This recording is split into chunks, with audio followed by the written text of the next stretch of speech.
रेवाड़ी में दामाद ने ससुराल में घुसकर ससुर और साले को चाकू से काट डाला। पहले उसने पत्नी को चाकू मारे, फिर उसकी भाभी और मां पर भी वार किए। जब ससुर और साला बचाने के लिए आए तो उनके सीने पर चाकू से वार करता रहा। घर के लोगों ने मुश्किल से दामाद को दूर किया। इसके बाद वह अपनी कार में सवार होकर भाग गया।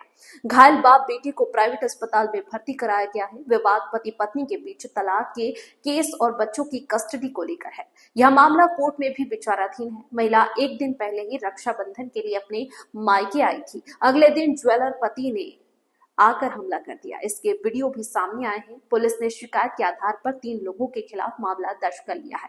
रेवाड़ी शहर की गुरु टेक सोसाइटी निवासी ज्योति का पति सुमित 5 अगस्त को घर आया। जब उसने दरवाजा खोला तो खोलते ही पति ने उसके हाथ पर चाकू से हमला कर दिया।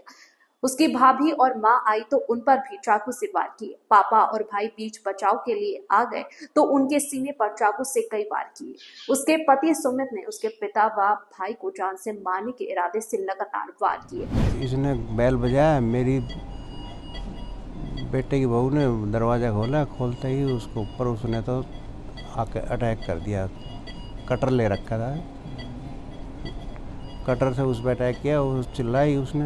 मैं कच्चे बनियान में था, मैं आया, मैंने वो कहा तो मेरे ऊपर अटैक कर दिया। फिर मेरी मिसेज आई, उसके ऊपर अटैक कर दिया। फिर मेरा लड़का निकला बाथरूम से तो टॉवल लपेट रखा था, उसके ऊपर सीधा अटैक मारा। किसने किया अटैक? हमारे दामाद ने। क्यों? क्या वजह थी? कोई झगड़ा था? कोई झगड़ा नहीं थी। अब कोर्ट में केस चल रहा है और उसका हमने वापस लिया नहीं था क्योंकि उसके ऊपर विश्वास नहीं था हमने। और वो हाथ पैर जोड़ करके ले गए थे बेटे को, और 1 साल भर भी नहीं हुआ उसको। उसने दोबारा ऐसे हो। जब उसे पकड़ने की कोशिश की तो सुमित ने चाकू से अपनी शर्ट और बनियान काट ली, जिसके बाद सुमित छुड़ाकर बाहर निकल गया। उसने बाहर अपनी कार स्टार्ट छोड़ रखी थी। वह तुरंत उसमें बैठकर भाग गया। तुरंत पिता सुरेंद्र सोनी, मां सुषमा व भाई दीपक सोनी को रेवाड़ी के प्राइवेट अस्पताल में भर्ती कराया गया।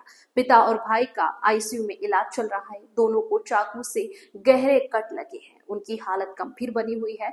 इसके बाद पुलिस को शिकायत दी।